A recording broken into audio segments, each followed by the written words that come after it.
Alright, what's up guys? In this video, I'm going to be showing you guys the new and updated 3-4 odd blitz that I'm using. This is probably my most used defense right now. I've already given you guys the 3-4 blitz setup and I've given you guys 3-4 run defense. But what I'm going to do is I'm going to show you guys an effective way to counter escape artists with this blitz. So the setup's just a little bit different. We're going to do a couple of different steps and then we have a couple of different changes in our personnel.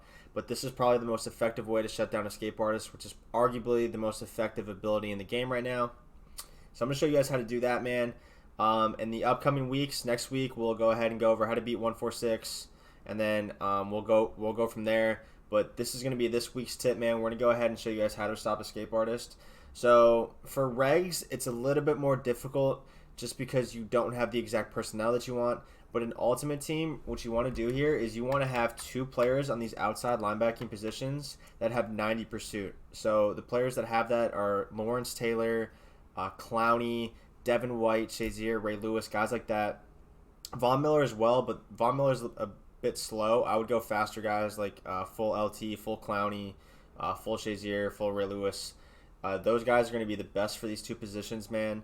And again, it's 90 pursuit. You want 90 pursuit and high speed, and that's what you need for the outsides. So if you were playing regs, I would just put my two fastest guys out here, Jalen and Van Der Esch. And then in the middle, just your other fastest guys. And basically the setup what we're going to do, this can work with pretty much any play in here, but I like to just start with the pinch buck O again. Let's go ahead and come out in that against, let's see what we got here. Let's just go ahead and come out against bunch wide. So what we want to do is we want to go ahead and start by going over on the right D-pad and then down on the right stick to global blitz our linebackers. And this is important that you do this first because watch what happens what I do next. So I'm going to go ahead and do this, and then I'm going to go ahead and press Y after I blitz my linebackers and press. And then I'm going to press again. So I'm pressing twice. And see what happens here is the linebacker goes ahead and runs up into that gap right there and stands in the gap. So that's what we're aiming for, man. We want the linebackers in the gap right away. That way we get extra pressure. So let's go ahead and do that again. I'll do the full setup. So again, we are blitzing our linebackers. We're double pressing. And then what we're going to do is we're going to go ahead and go left on the D-pad and up on the left stick to spread our D-line. And then we're going to go again left on the D-pad, up on the right stick to slant our D-line outside. And then we're going to go ahead and contain, LB and then RB. I'll do it again, and then LB and up to pass commit. So this is what the player out looks like right here. Again, it's pretty similar to the last one. The only difference is we're not pinching our linebackers anymore, and we're double pressing to get these guys in the gaps. And then another thing you could do is shade outside just so they don't get burned on any fades or streaks like that. That's just one thing I like to do.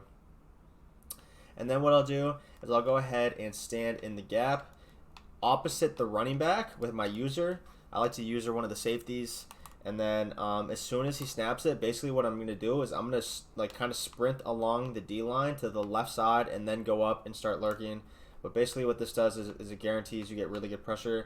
We're 100% going to get pressure here just because they are blocking just a running back. But even if they were blocking two people max protecting against a tight end as well, we would still get the same pressure just by hovering in this gap opposite the running back and then sprinting to the other side. So let's go ahead and show you guys what this looks like. Again, we got both guys completely off the edge, and obviously I'm responsible for the tight end there. I was just hovering in the gap. What we could do if your opponent goes to a spread set like this where they only have one guy in the backfield, what you can do is just whoops, change my camera. What you can go ahead and do just to guarantee that you don't get burned. For some reason it's not letting me user him. So what we can do is just user the linebacker here if they're in an empty set where they only have a running back there, Let's go ahead and do this and see what happens when they snap the ball. Again, we have a guy come completely free. We had another guy come in. He got shot blocked, but the other guy came in completely free off the other side as well, only sending 6. So that's what I do if they only have, one guy who's able to block in there, or they're sending out 4 a lot, or they're in an empty set. That's what I'll do. I'll just use the linebacker there. But if they are max protecting, then I'm 100% going to use a safety because you're able to lurk a lot of the field. Another thing I like to do with my adjustments, for example, is I'll go ahead and set up the blitz. And then what you could do also is you could put like X on a quarter. I like to do a lot of quarters and soft squats when I play this defense. So like I would do something like this, and then I would just hover in the gap. That way, any sort of quick passes over there on the right are going to be tackled for less than 3 yards. And then we're screaming as well. We won't get burned by any streaks as well, just because that pressure's coming in so fast, and we have the quarter zones that are very unlikely to get burned.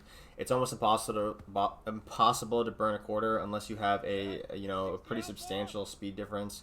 So this is basically the setup I'm currently using to stop the pass. I'm definitely in this more than 146 now. This is better than 146 in my opinion because it's better against Escape Artist.